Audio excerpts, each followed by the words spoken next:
Anthony, we're going to go to Fantasyland, I think, today. I'm in Fantasyland every day. Let's go.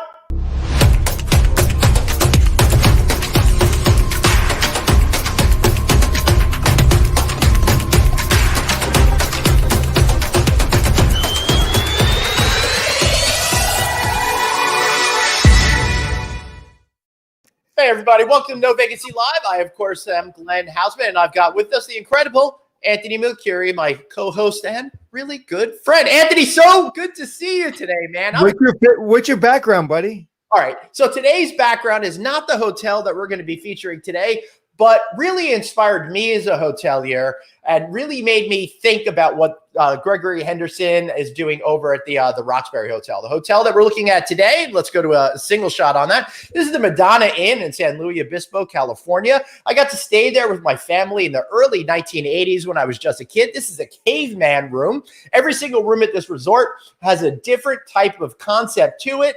I thought it was highly original, got me excited, really gave me the taste of what hospitality could be when I was a little teenager. And I have the feeling what we're going to be experiencing today is going to inspire another generation of young people. Yeah, and it's a whole different level. I mean, what they've done, and, I'm going to say this, being in the business 35 years, the people we're about to meet and the hotel we're about to see, they are my favorite hoteliers in the world. And I'm going to try not to fanboy because we're friends. I love him like family. He's like my brother.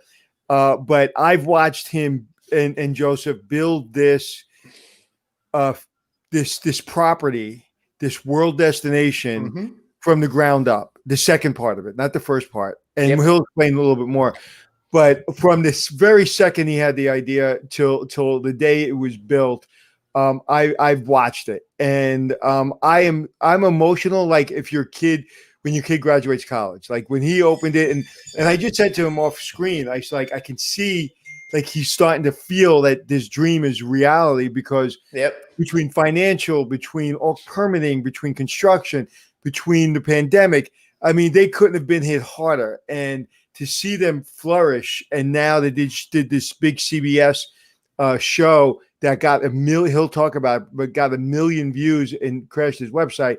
Just to see that. Like, again, I'm going to actually hold back my emotions a little bit today because if I let him go, I'll just cry the entire show. All right, so we're going to play a little bit of a drinking game today. Anytime Anthony's a fanboy or tears up, take a shot. We'll see what happens. And while you're doing that, if you're listening to the audio version of this podcast, which we highly recommend you do, especially if you're out, walking the dog, getting some exercise, that sort of thing. Today's episode is going to be highly visual. So go to novacancynews.com and you can follow along and see all of the photographs and the videos that we're going to be sharing today as part of our video portion of the podcast. And of course, you can get that at Checking In with Anthony and Glenn podcast feed or the No Vacancy with Glenn Hausman podcast feed. Anthony, you ready to get into this? I'm trying to brace myself so I don't fanboy too much. All right, I've got a bottle of vodka just in case you start going too crazy.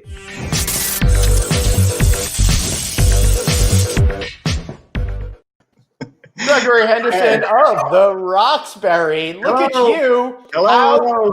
How freaking magical are you right now? I am sitting in front of Cinderella's pumpkin. It is a bathroom. So if you've ever wanted to be doing your bathroom things inside of a pumpkin, this is a place to go. And Anthony, it's so funny. Last week I was just saying, I wish I could do my bathroom things inside of a pumpkin. Well, before we start, let's Greg, I'm going to let you kind of give the background of kind of who you are, who's your husband, how you got to be where you are, and then what the new addition to your property is. And I'll be very careful not to call it a resort, not to call it a hotel. I'm going to call it a property because there's really no word that I can describe this property other than just a fantasy land. So I'm going to let you go, introduce yourself so people have a real understanding, and then I'm going to fanboy all over you. And also tell us exactly where you are located. Yeah, where are you? People who don't know New York can understand. So that'll pretty much take the whole hour up. That you and Glenn aren't going to have any chance to talk because you're just giving me. That's all right. I'm going to be too busy drinking. And Anthony, you can cry all you want to. Before I start talking about that, I just have to say that I worship at the altar of Anthony Milcuri. I mean, everybody has this idea maybe of who he is, Hotel Impossible, and his personality and what he is to the hospitality industry, which is, by the way, like, we have a cottage that's all about Greek gods. Anthony is like, the Zeus of the hospitality industry, as far as I'm concerned. Like if I had like a scepter here, it'd be like lightning bolt. But anyway, the Anthony Melchiori that people don't see is the guy behind the scenes helping people all the time. And, when he first came to see us back in 2012, before we had even this Roxbury Stratton Falls wasn't even a dream yet. It was like royalty was coming. It was like, forget about Queen Elizabeth. It was like Anthony Melchiori's coming. Anthony Melchiori's coming. He's coming. So we didn't know what to expect. And here he was, this really humble, nice guy. And fast forward, we got to know each other over the years. And what man of his stature sends texts just to catch up on you? And I can't see his face now. We changed the screen, so I'm just looking at myself talk. But I guess that's. Go to the one shot. So anyway, I'll speed this up. But I just have to say, during this construction process, I would find myself, getting to that point where I was at my wit's end, and there were some very scary points during that, as well as during the pandemic. The past 5 years. And then like he somehow knew I'd get this random text, like, how are you doing? Are you hanging in there? Let me know what I can do. And from what I know, he's doing that at any given time. He is doing that for all sorts of people in this industry. So I will always be grateful to you, Anthony. Now it's going to be me that is the whatever you guys are saying. Oh boy. But anyway, but don't worry, I will not cry, so we can keep it. You've never cried in your life. But one of the things, when you're doing something, like Glenn, when you see a great piece of journalism, that's right, or something that's written beautifully, you want to know what that person's about. How did they get to that level? Like, how did they come to know that thing? And one of the things that I admire about you and Joseph is that you're self-taught. And I wanted to know, how did you do these things? I'll tell you the thing that, of all the things you've impressed me with, the thing that impressed me the most is the day I was there. I've been there many times, but I was there. I don't know. I just was checking up on you. I was somewhere. I drove. I think I was on vacation. I drove an hour and I came to see you. And you were the designer. You guys were the designers. The architects, the accountants. You were everything. And I was like, "What does your construction contract look like?" Because I'm always worried about all kinds of stuff because I've been in so many developments. And you showed me a contract that I've never seen before, and that when you showed it to me, it was the most thorough that a company that has 600 people on staff wouldn't have been as thorough in the contract. So we can look at the pumpkin and we can look at the beautiful grounds and we can look at the breakfast and your staff. We can look at all that. But what I get excited about is, how did you invest, build, design a product, just the two of you? So I am literally learning by watching you and looking at you. So I always, like you said, I walk in the room, people are, the hotel guy's here. I don't like being that guy all the time. I like going in and going, holy shit, how'd you do that? Like, teach me something. Oh, that's what you did. Oh, okay, note to self. So I'm at the very core of who I am. I'm a student of hospitality. So anytime I see somebody that's doing it, that no one's else done it before at this level, is beyond inspirational to me. I think it's the bottom line is most of it is just a healthy fear of failure. Number very, very like not just healthy, like a sickening fear of failure. Yeah. I would say you're on the borderline of absolutely out of your mind. Yeah, and I think if you're not, you couldn't do that. And right. Also, there's an intelligence and a respect of both of you working together. And from what I see, your weaknesses are Joseph's strengths and vice versa. That is absolutely true. Like the Tom Cruise movie, you complete me. We definitely complete each other. And I'm sorry he can't be here. He was up until 3:00 in the morning last night. We're under the gun to get our final cottage finished. It's called the Fairy Forest, and it's not going to blow everything else away because they're all unique in their own way, but it's pretty intense. So tell me, which is about 2.5 hours from Manhattan, is that correct? Yes, Okay. In the Catskill Mountains. So you basically took apart a Hotel Impossible hotel, like the Hotel Impossible hotels you see on the side of the road that are disaster. You guys went in, you made it a Fantasyland. Everybody fell in love with it. So I'm going to fast forward through that. You got a great following. Everybody loved it, including me. I brought my children there. It's the best place they've ever been. You're right near Ski Mountain. You have some great restaurants around. And it grew over, it was 10 rooms, and it grew over, over 13, 14 years with 4 expansions in and of itself. And with each expansion, we got more and more detail oriented, more and more into the philosophy of what I call total fantasy immersion. And what is important for me to tell people is, and you speak to it because I don't know as well as you do, you are not sitting on a gold mine. You're not rich beyond fantasy. Like, you're financing this as you're building it. Wow. No, I mean, all of it from day one has been a huge risk. We still live in the, can I see your faces? See, this is me being, it's just easier for me to talk to you. Sorry, Glenn. Okay. No, that's all right. It's a pleasure that somebody actually wants to look at me. So and it is you that I'm looking at. I see Anthony all the time. I'd much rather look at you. But, well, here, we'll just let you speak, and I'll just go to a one shot so I could be. There you go. Smile all the time. So, what was the question now? Glenn. All right, so I think the best place to go is I think that you guys are getting a little bit too. You already know what's going on, and I don't think our audience really has a good concept of what this is all about and how it came to be. So the first question is really, how many cottages do you currently have, and where did this whole idea from to create something so fantastical and detailed in itself when nobody else seems to be doing such a thing except for the aforementioned Madonna Inn back in the 70s. And we do it differently than they do it, to Anthony's point. Although I've never been, and we didn't even know it existed when we started this, and power to them, because it's still a powerhouse in California, I think.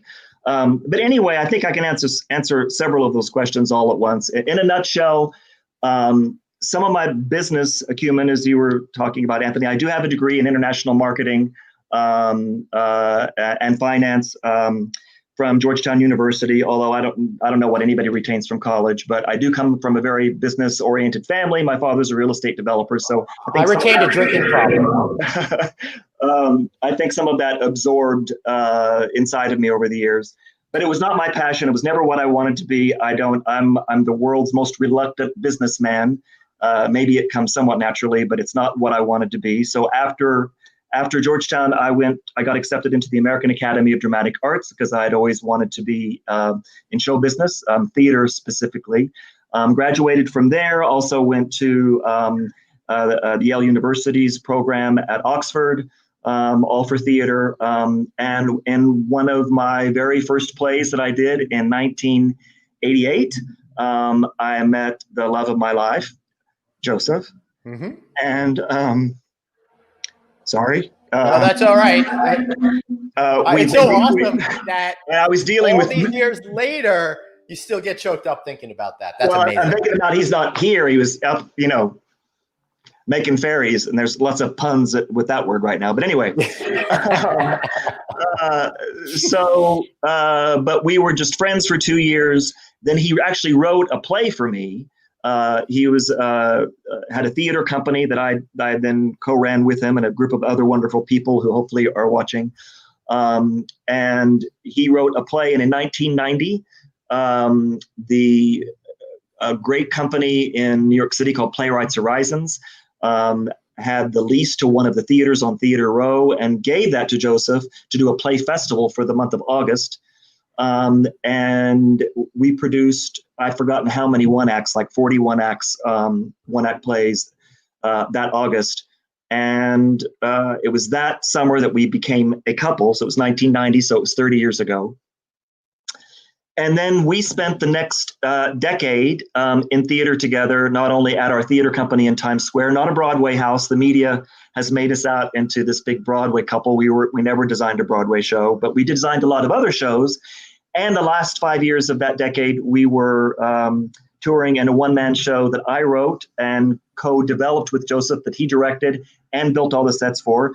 Joseph's background is in set construction. So this pumpkin that you see behind you, by the way.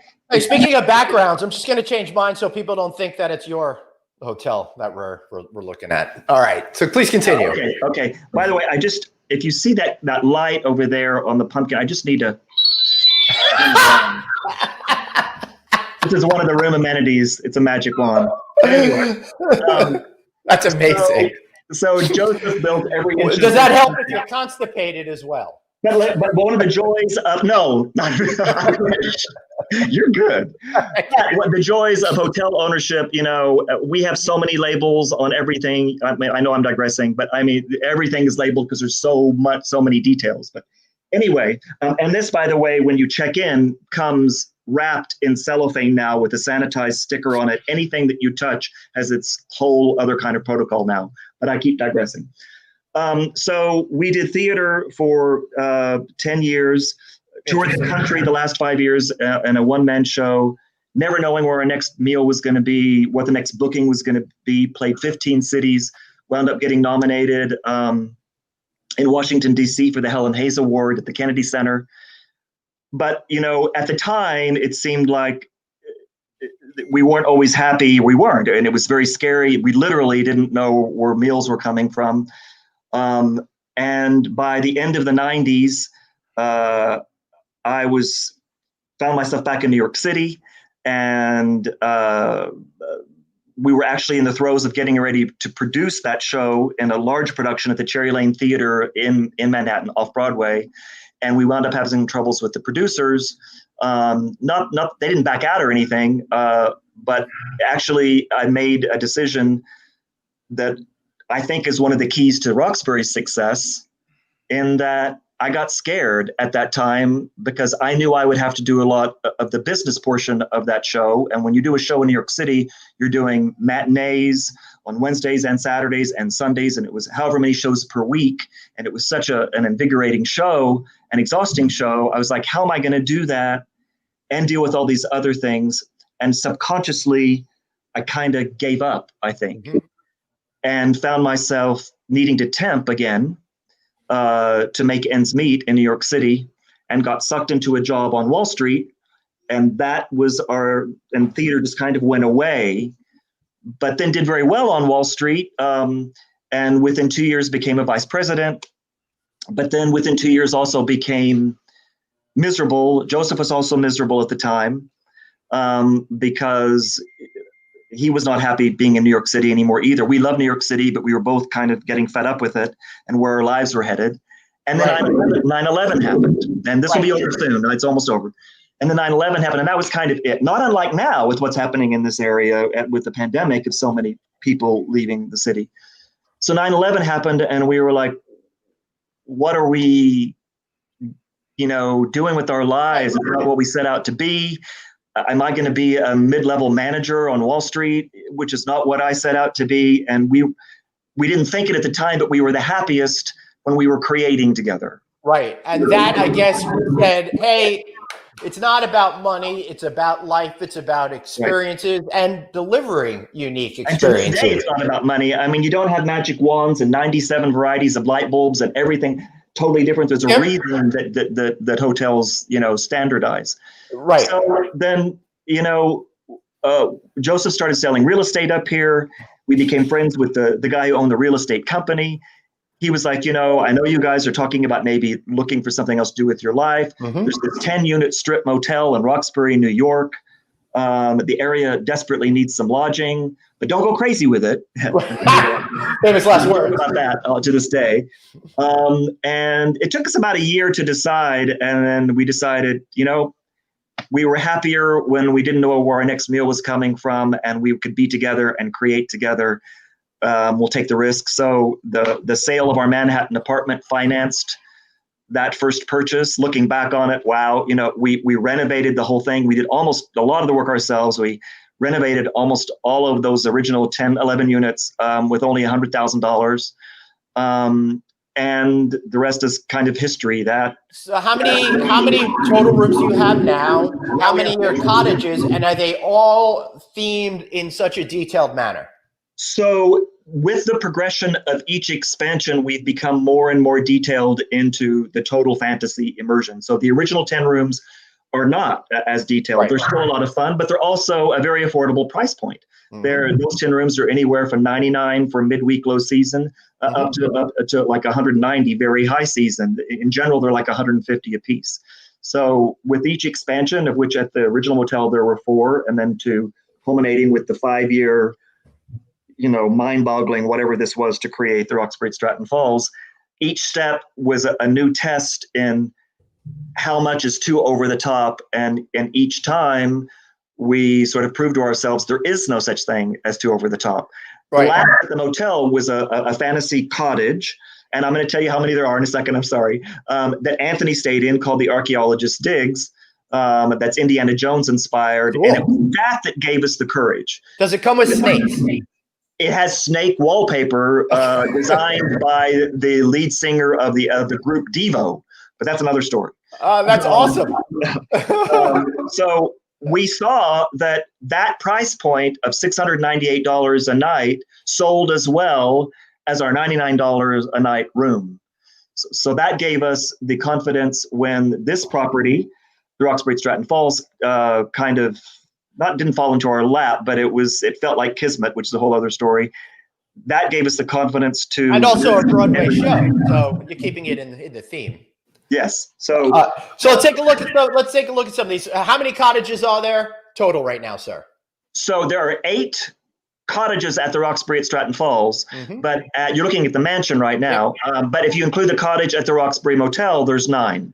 Okay. But then there's also over 10 two-bedroom. You're muted. All right, hold on a second. Go back to the mansion.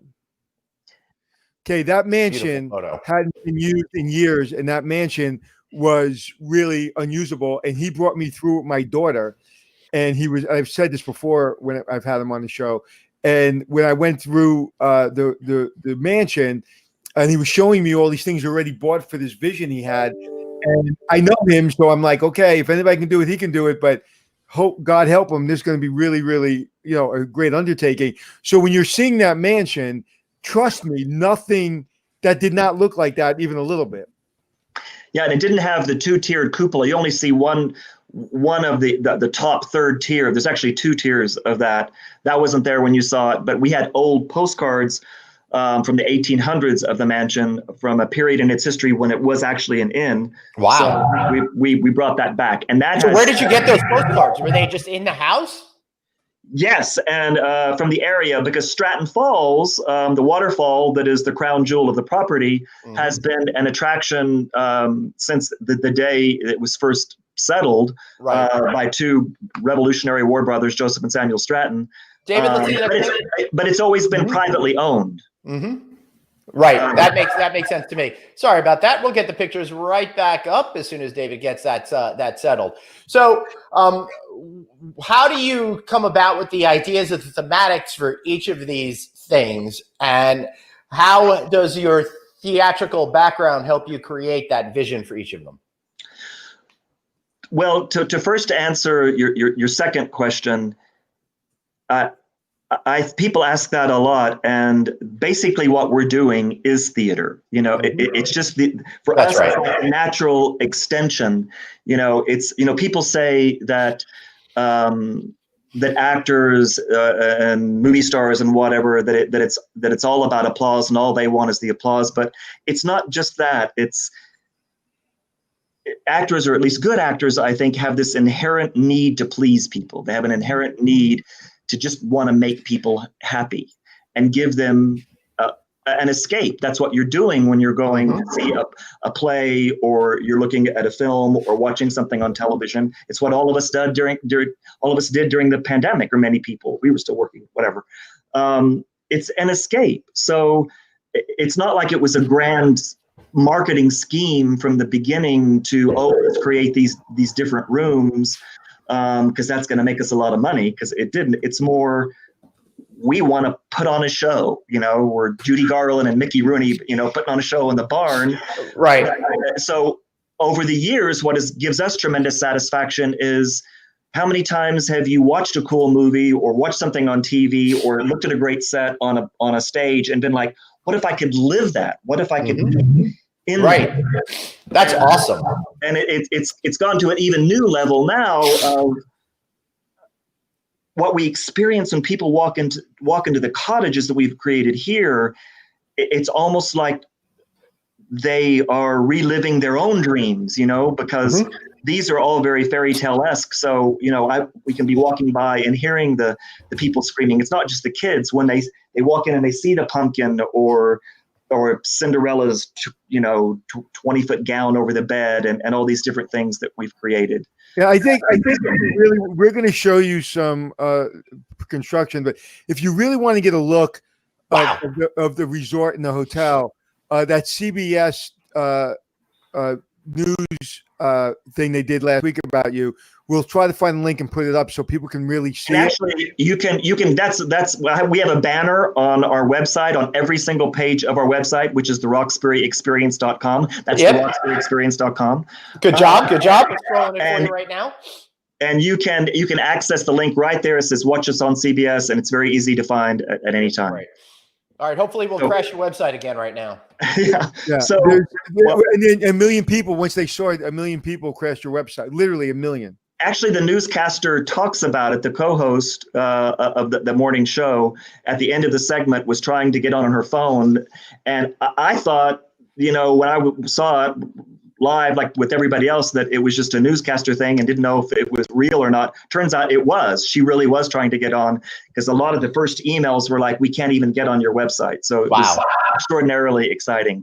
So what you're watching right now looks like it was all so fast and easy, but that was 3 years of construction and 5 years total if you put in everything else, regulatory approvals and financing, which was not easy either. Yeah, it must be challenging because you're not doing something traditional. And here in the hotel business, we know that the banks really love when you work with some of the major big brands, and they don't necessarily reward creativity with cash. So how are you able to express your incredible vision to folks that are very focused on numbers and money? It almost killed me. Well, I'm just going to let me just jump in real quick. His first hotel that him and Joseph kind of renovated and built was, showing that, hey, this creative vision people do want to see it. So he did have success in that motel. So by doing that, he showed there was some success. Then he was able to show New York State, hey, New York State, this is something in this area. I'm going to stop talking for a second because I just want you to see how beautiful these are. Can you just go to a one shot of these beautiful, just go to a one shot without us, take us out? Can you do that? Go back if you can. Back into the stream. So can you go back to it? Yeah. All right. Take us out and then just show it. And don't even talk. Nobody talk. Just look at this. That's going to make for great thing for the audio. Oh, that's right. We're I'll talk through it. Those two statues outside he got, and they're unbelievable. Took him forever to get them. They were very expensive. We designed them from every inch of them, right. As well. Wow. For people on the podcast, what we were looking at was the outside of the resort, and it's absolutely phenomenal. But let me get back to. And again, these will be available at novacancynews.com under this episode, so you can see all of the visuals and videos. So he went to New York State and he put together some unbelievable visuals and was able to convince New York State to do a grant. So, but talk about the visuals. You won an award for the actual video you put together. Yeah,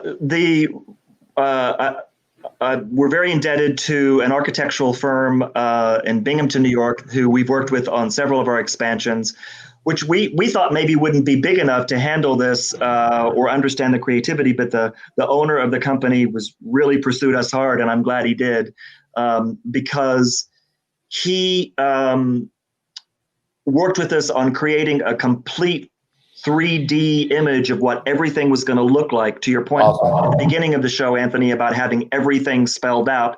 That was why the contract was so thick, because we had everything planned, and I had almost all of the furniture and everything already picked out, all of the furniture, fixtures, and equipment. So, and with a guaranteed maximum price contract, there was no way the contractors could say, well, that's something new, because it was all right there in the contract.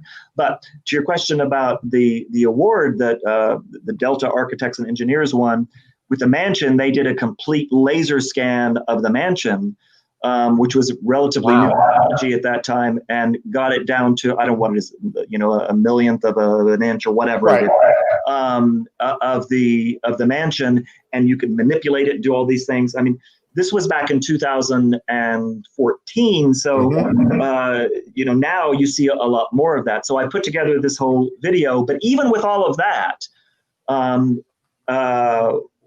we mortgaged everything we owned.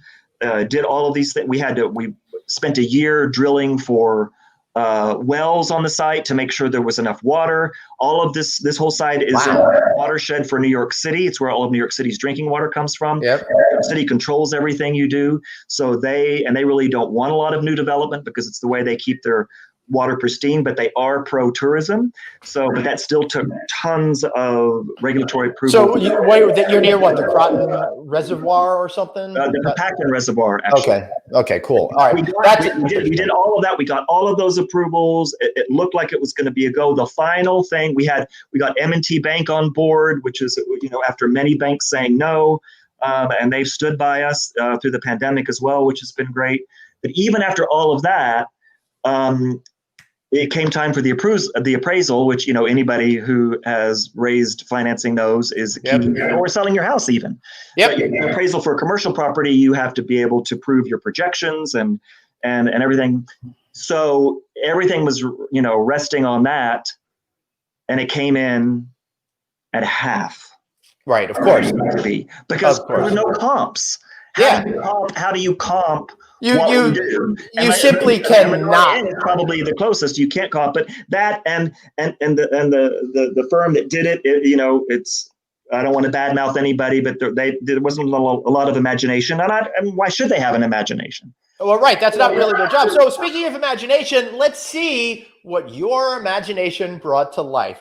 Producer David, if you could please bring up the images right now. All right, so he's going to go to slideshow mode right there. So what are we looking at right now? I see a beautiful, I'm going to guess, giant-sized dress. That is a canopy for a bed that's below it. That is in the room below where I am sitting right now. I'm in one of the 2-bedroom, 2-bathroom cottages. Mm-hmm. That has 11,117 rhinestones in it. That's where I'm sitting right now. Mm-hmm. The dress has over 11,000 rhinestones in it, and it is the canopy for the bed. There's also a photo of zoomed out that shows it with the bed too. Let's go to the next one. This is where you're sitting right now. There you go. And there you go. So there's the bed. Cool.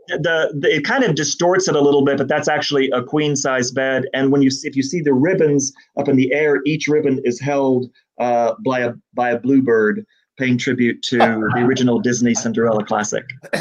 That's pretty awesome. There's no detail that's missed. This is true 5-star. I don't know if you'll be rated 5-star. You should be. But this is true 5-star. Every single thing is thought of. And hopefully we'll get a picture of the air conditioner. We'll explain that. But talk through the pictures, what we're seeing. Okay, I slept here. Okay, all right, so we'll stop on this picture for a while. What are we looking at here, Anthony? Okay. You explain what you're looking at, then I'll tell you why I slept there. Go ahead, Gregory. So this is the turret of the cottage called Crown of the Pendragon, which, think of Game of Thrones meets King Arthur is the vibe to it. This entire thing is a bathroom that, like I said, you're inside this turret with an almost 30-foot high ceiling, and you've got a 20-foot 3-tiered chandelier that Joe and I designed that is 3 levels of a crown. It's hard to see in the photo. And it is hanging above a circular bathtub with a dragon faucet, which is kind of hard to see, that's built for 2, so that you can completely immerse yourself in any kind of medieval, Game of Thrones, King Arthur, fantasy that you may have after your bath. You can go to the throne chairs. Then on the left-hand side of the screen, you see this image. Those are actually druids. If you don't know what that means, you can Google it. But those are hidden passageways where you open the doors, and one is the shower experience that has 3 body sprays, and then the other one is the toilet room and lavatory. And that's part of an entire cottage. Underneath that is a bedroom and another bathroom and the living room. But to create something that not only made you feel like you were in 14th century Europe, but also maybe create what we hoped would be one of the top fantasy bathrooms in the world. And there have been some magazines that have already said that. I spent Black Friday there with my children and my nieces and my nephew, and we had 2 cottages, but apparently that's one of the that's the same cottage, right? Yeah, it's that has an interior adjoining door into a cottage called Dracula's Fangs, which is the other part of the right, the other side of it. So anyway, my kids and everybody, they had every room, they had every bed, and so I went after they finished using the bathroom and taking pictures and doing everything they did. I went upstairs, I put some stuff on the floor, and I went to sleep. So I slept in that bathroom. It's very comfortable. But I remember I came up there and I happened to be there when you were going. Go back to that picture, David. You were going. So do you actually have a throne toilet in there? It feels like that would be. We do, and it has a crown above a crown lighting fixture above the toilet. There's a picture of me in it, but there's that stone that you see on the wall isn't real stone. And I remember being there when you were going over with the artist the stone, and I remember there's 3 or 4 different examples. There were different examples, and I think you turned to me and you said, "Which one do you like?" And I was like, "I'm out. I don't want to have a conversation. Whatever you guys pick," because I knew. And you kind of go into one that I really wasn't thinking would be right. Anyway, you obviously got the right one, and it looks perfect. But I remember saying to myself, I cannot add any value to this. I have no value to add, and I'm not going to tell the experts. And of course, it looks perfect. It looks real. I mean, it's unbelievable. And it's a little surreal because it also has little mica fragments in all of the treatment of the stone, which makes them all shimmer and sparkle a little bit as well. It took over I think it was 5 months that alone of 2 of our scenic artists working in there. Oh my God! But it is all real grout in between everything to give it that feel. I can't even imagine what expense that was, Gregory. Let's keep going. See the next pictures. All right, Dracula's living room. That's the other bathroom. All right, next one. All right, so what are we looking at here? Dracula. This looks like Dracula's castle to me. Right? It is. So it's inspired by the original Bela Lugosi classic, with his stone castle. I wanted it with sort of this grand circular staircase, which was a bit of a nightmare. We had three different iterations of that wrought iron railing until we got the one that fit and worked. It was literally being installed the day before our soft opening in November. But anyway, that is the downstairs area, and it is not even the highest ceiling. I don't know if the next photo will take you to the find out. No, that's actually it also has its own throne room so that Dracula can hold court before or after he gives you eternal life.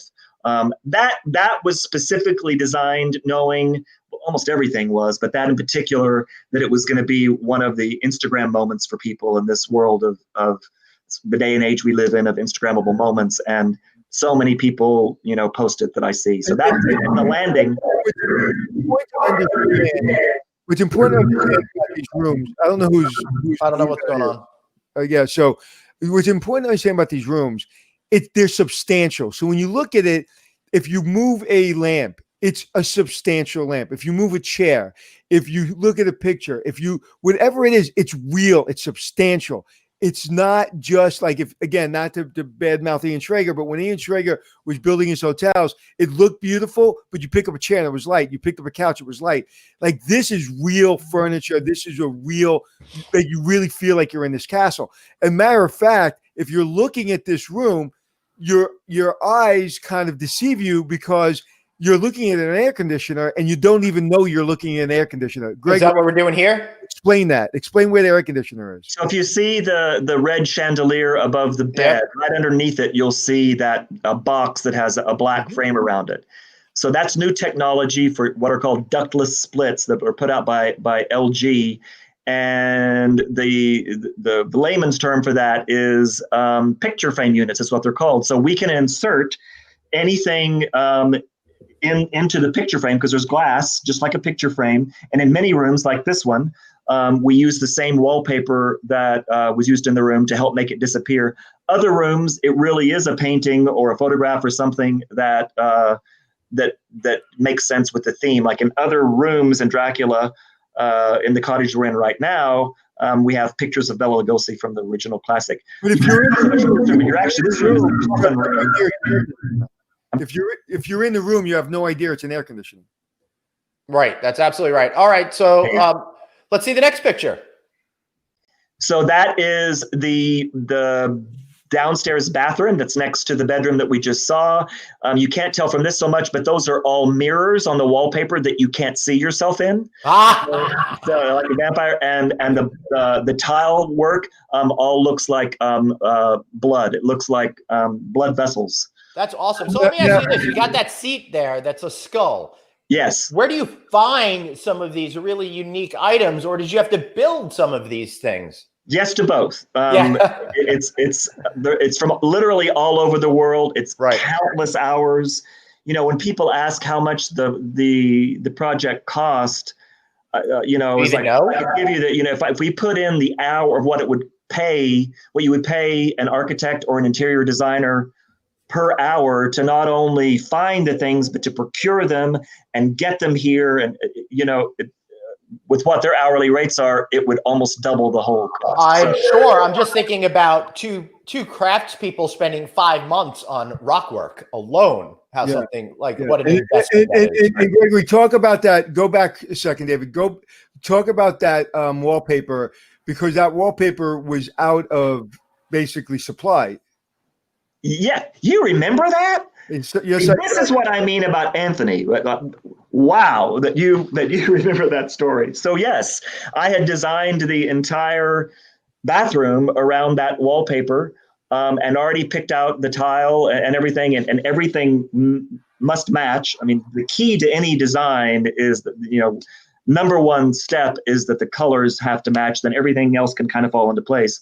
And they had discontinued that wallpaper, so I worked with this wallpaper broker called Designer Wall Coverings that I work with in Los Angeles, and he found the factory in England is where it was from, and they could not do it, so we had it reproduced. We had to slightly change it so it wasn't the exact same, but we actually had an old wallpaper mill produce this for us so that we could match the color and get the effect. Awesome. And the reason I come down to this is, and again, I don't know if I'll ever be able to explain it or be like I felt every ounce of this. Like I felt every ounce of your pain and seeing it. And again, being a hotelier that likes to see things come to life. And when I did Extreme Hotels 2 years ago, I wish you guys were up because we would have put you on. But I saw hotels like this all around the world. Everything from, in Spain, in Iceland, in Germany, nothing on earth comes close to this. Now, they're great. And if you see the show, you see some great architecture, you see some great creativity, great design, but nothing comes close. And I had an up-close view of the most extreme hotels in the world. And so seeing the pain that you went through was unbelievable. So I remember everything. Anthony, I mean, to be fair, you did work at the Nickelodeon Hotel and you had SpongeBob wallpaper. So it's kind of listen, and to that point, we did a good job at SpongeBob. And but Gregory would have brought it to a whole different level. But anyway, no doubt. All right, let's go to the next. Let's go to the next picture. Wonder Woman. All right, is this Linda Carter Wonder Woman, Gal Gadot Wonder Woman? Where's the inspiration come from? This is actually called. Well, the inspiration is Wonder Woman. Mm-hmm. My sister and I used to. That's from the '70s show. We were little kids and we used to twirl around and. Right. So Linda Carter. DC Comics owns that, and I don't want to.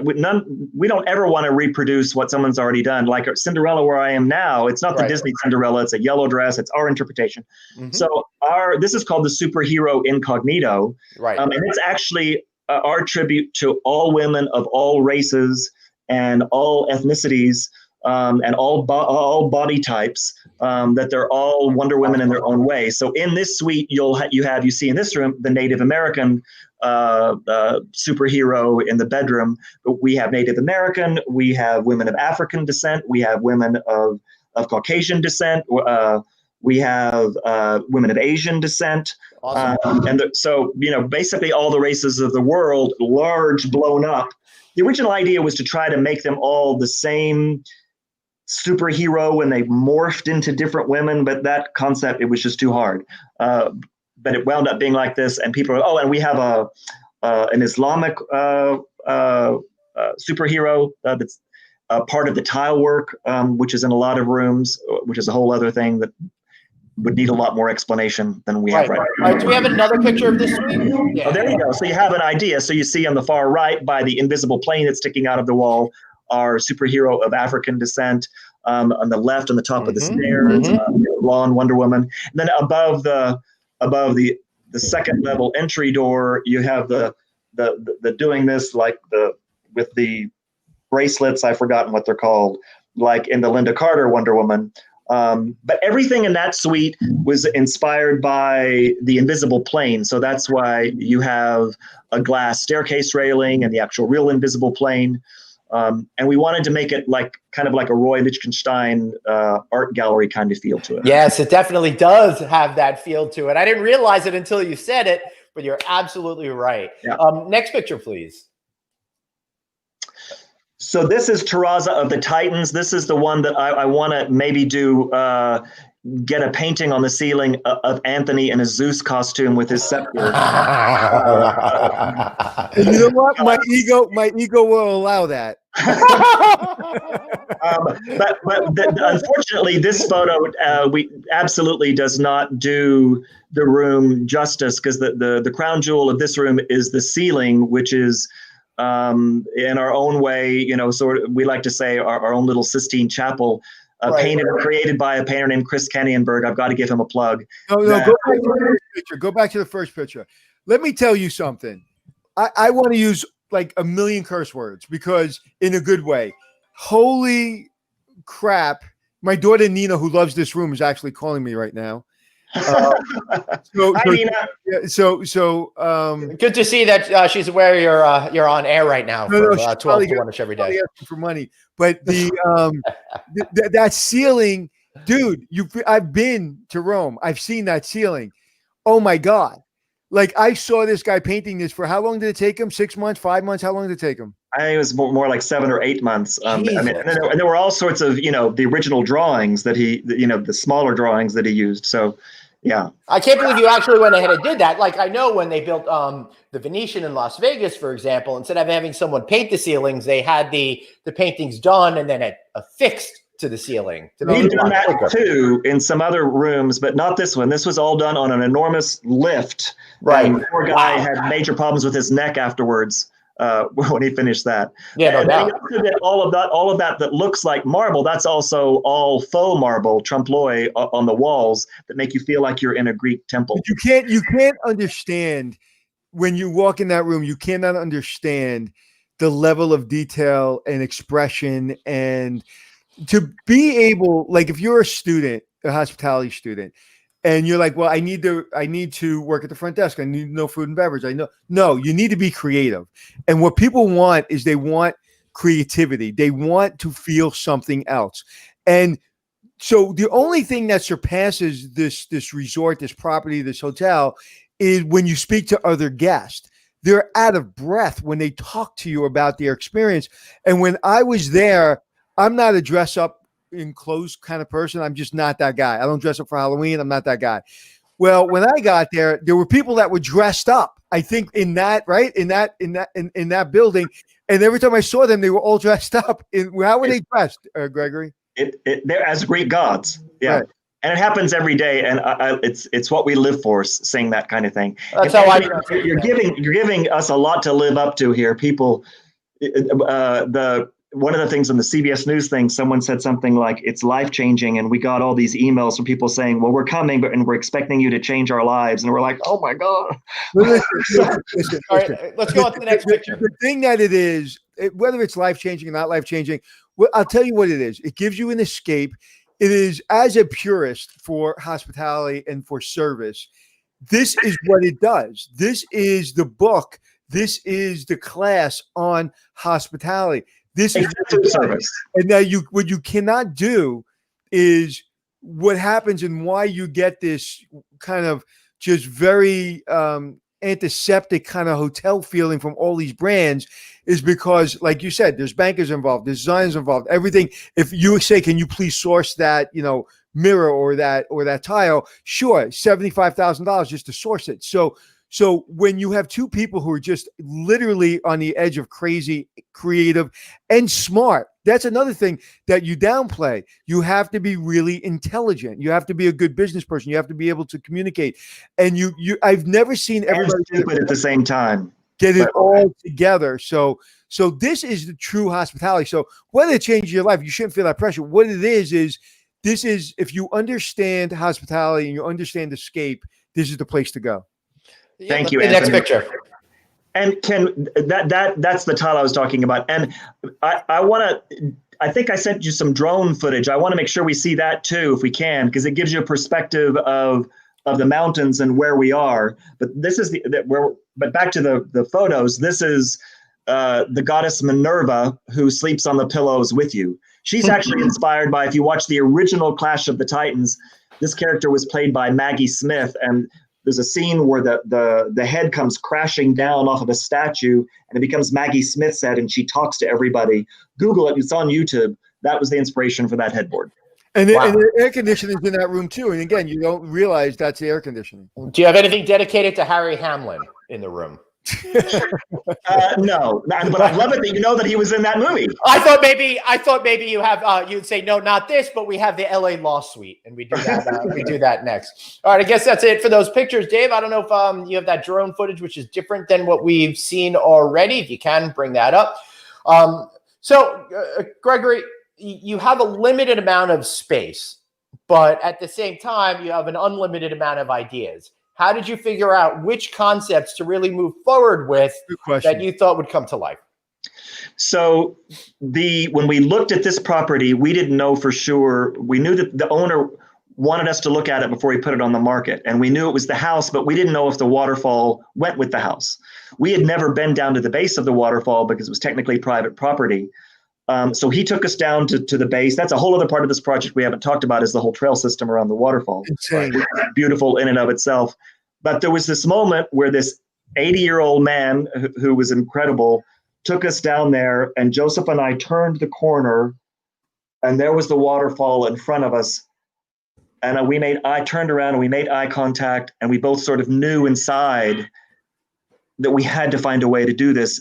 And then in talking later, we were both feeling the same thing at the same time. And this is like a fairy tale. And if fairies exist, then they're going to be in this kind of setting. So the concept for creating the cottages was that we wanted them to be fairy tale-esque in the way they look on the outside and the inside. Now, a superhero isn't necessarily a fairy tale, but magical in that way. But when you drive up, we hear it every day. It feels like a fairy tale. Right. So that makes more sense. So that gave you guide rails from which to be more creative. Which ones? There are ones that meant something to us. Right. So, this drone is going to take you and show you the cottages. Then for the rooms in the mansion, they're actually inspired by the history of the site. There's a very rich history of this site dating all the way back to 1790. When there are actually businesses here that are not now, that they all were gone by the end of the 1800s.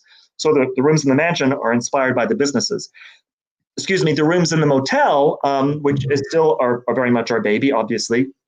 They're inspired by TV shows and films and cartoons of the 60s and 70s, paying tribute to when the roadside motel was not necessarily a bad word, and when the Catskills were still in their heyday. So that was the inspiration for those themes. Here you're seeing.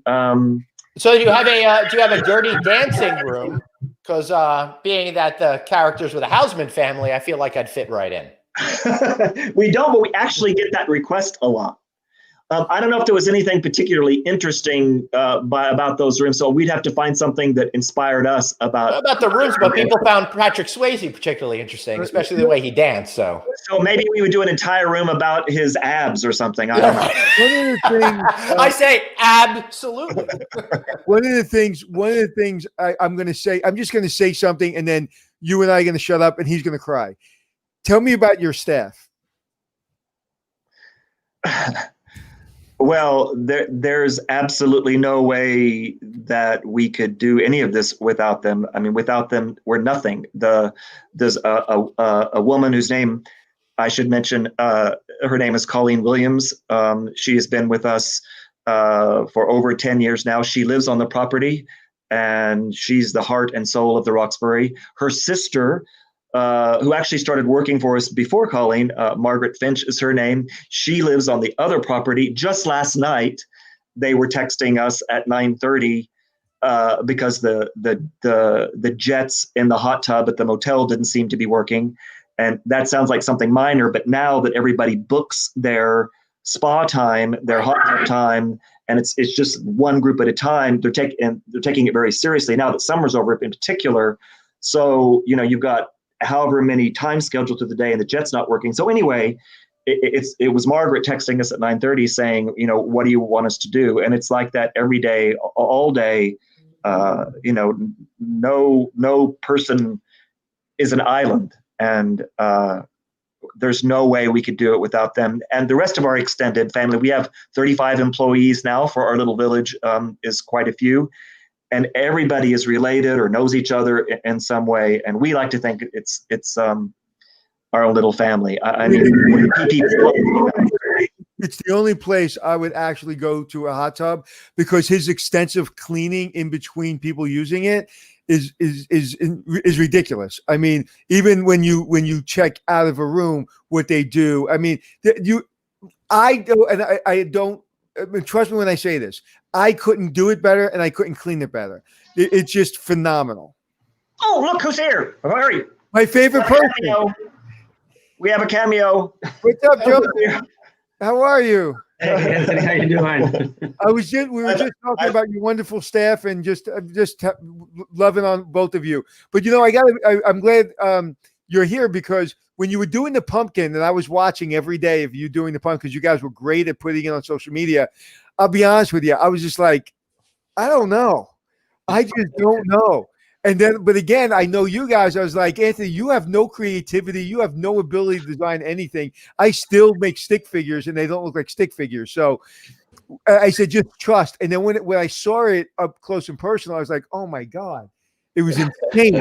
But I want people to understand how many hours and days that you've labored over that thing. It's just amazing.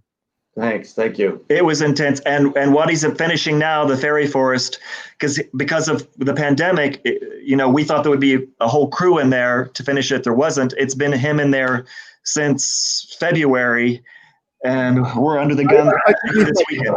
Joseph, remember when we were at the Jacob Javits Center? Yeah. And you remember that the cocktail we were having, that little booth, me, you, and Gregory? Yeah. And Gregory was having a little bit of a meltdown, and you and I just looked at each other, and I was just like, wow, okay, I understand now. I understand. There's a lot of emotion going into it. But I remember me saying there's no doubt in my mind that this is going to not only happen, but the whole world is going to come running. And I remember that moment like it was yesterday, simply because that was probably the lowest I saw Gregory, and I saw you getting a little kind of like frustrated, and I've never seen that before from either one of you. And that's when I knew it was going to get done, because if that didn't break you, you weren't going to break. And because that was a lot of stuff, that was about finance and construction. But I remember that moment, and that was the moment I knew the world would run to your door. And I remember it vividly. And I remember what caused my meltdown with you. It was something that was like, you really need to have food service too. And I was like, I can't do food service too. All right, we're starting to run low on time. David, I know you got a picture of that ceiling, so let's bring that up, and then I got another important question for you. I guess, Gregory. so while he's bringing that up, all right, there we go. Boom. That's the ceiling. And you can't even see, unfortunately, the sides of it and the expansiveness of it. But you can see in the center there's Anthony right there. He's already there in the center, holding up the scepter. See if we can do a one shot of that ceiling. Yeah, I'm going to run back to the ferry forest to finish up over there, okay? All right. Love you, my friend. Nice to see you. Hope to see you soon. Take care. Bye. All right. So, Gregory, yes. How much room do you have? It seems like unlimited.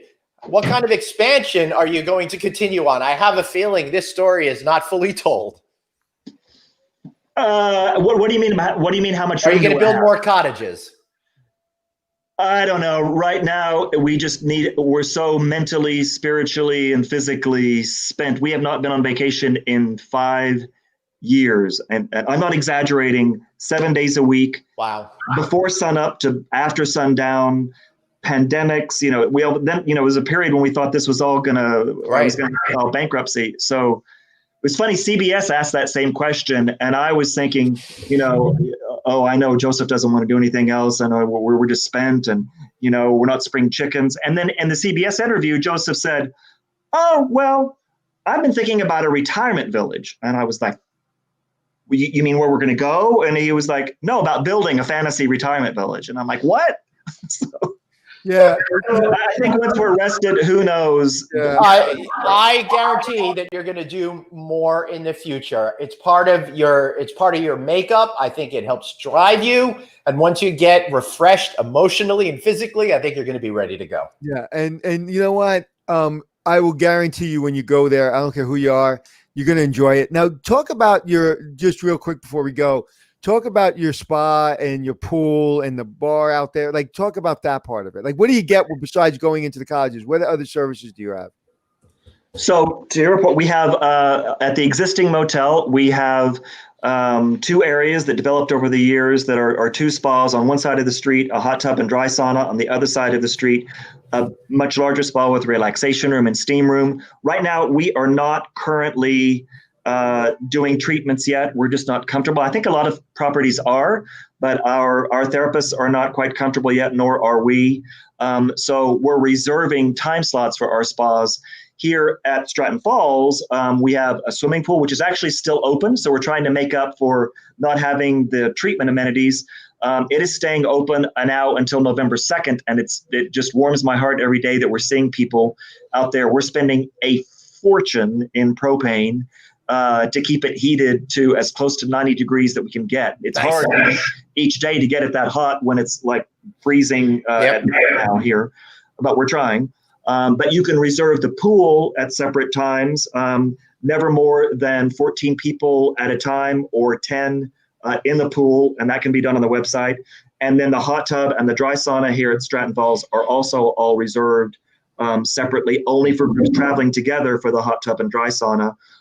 But in between each booking, each time slot, everything gets completely sterilized, not just with an alcohol and water solution for the physical wipe down of all stainless steel items, but the electrostatic guns, which I first heard about on your show during a very dark moment of the pandemic early on, before the government loans, and everyone was trying to scrambling, like, how are we going to do this when we come back?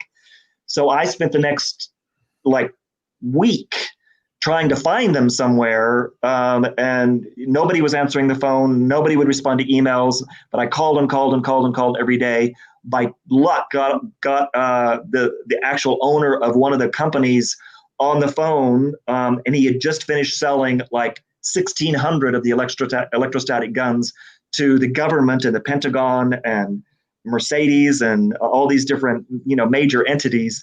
And we got on that order, and it was really that order that gave us the confidence to reopen in June when we did. But anyway, so those guns then they work on the basis of static electricity, which you guys know, and they envelop everything in the spas as well as in the rooms. The same thing happens in the rooms, like where I am now. that happens in between each time slot at our spas. I will tell you something that was interesting. You just said when you're talking about the spas in our existing hotel, and I know what you meant. You meant the older one. Your hotel's open, my friend. So they're both existing. Yes, I know. Oh my God! See, yeah. Well, maybe when the ferry force is finally done, hopefully, this weekend it'll feel like it's finished. But even that, we still have some things to do in the lobby. The bar is not open. So, yeah, there's more to go. I guarantee you will never be finished or feel like you're finished. I don't think you guys have that personality. All right, one final plug for you, sir. The RoxburyExperience.com. Anything else we need to know? Live life with magic. That's all I got to say. Beautiful. And if you don't have it in your life, go find it somewhere. Love you, my friend. Thank you, Greg. Thanks, Glenn. Thank you. Wow. Anthony, I'm so glad that we did this show. To me, this is illustrative of the true spirit of what the hospitality industry is all about. It's not just about clean, comfortable rooms. It's about creativity. It's about personal expression. It's about delivering experiences that you cannot have anywhere else in the world. And I agree. And when you look at it, I don't look at them as creative artists. I don't look at them as artists. I don't look at them as anything. I don't even look at them as hoteliers. You know what I look at them as? Business people. Mm-hmm. They understand business. Now they love being creative. They don't want to be business people. They'd rather just create all day. But you can't do that unless you understand business. That when he wrote that contract for the construction company, if he didn't write it that way, that project would have never happened because there were cost overruns everywhere that were not his problem or his fault. So he wrote that contract in a way that protected himself. Fascinating. So he funded the money from the government in a way that protected himself.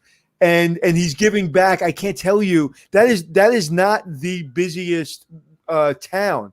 Roxbury is a small town. He is literally not just creating this resort for him, but that town comes alive. The gas station. The matter of fact, we were hungry, me and the kids, so we went to the gas station and we ate at the gas station. I got a couple bags of chips, whatever. Sushi.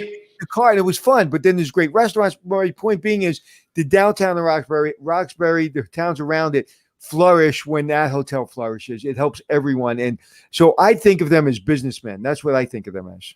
Excellent. And Michael, thanks for remembering Cirque Plus and their C-Bot. Of course, we launched that product right here on No Vacancy Live. It's a cool little robot that goes around, sprays the electrostatic spray on its own automatically. Anthony, any final thoughts before we wrap up today? I would just like to remind everybody that, again, if you're listening to the audio version of this, go to novacancynews.com, click on videos, find this show, and you can follow along and see all of the great photographs that we highlighted today. I like your shirt. And I just do me a favor. If you're within a 7-hour driving distance of Roxbury, trust me, it is worth the trip. Yes, it is. And something else that's worth it, subscribing to our podcast and, of course, our newsletter. Text the word hotel to 66866. And be sure tomorrow, Thursday, to check out a new show with you, Anthony, on hospitality success. Yes, and we're wishing our friend Colleen, who's having a little bit of a rough time right now, best wishes. We're thinking about you, and we love you. So hopefully we'll see you back popping up here in a little while. Maritza, thank you for the comments as always, and Daniel and everyone else that comes on every day. Thank you very much. So let's take us out, buddy. All right. We love you guys. Remember, you've got one life, so blaze on and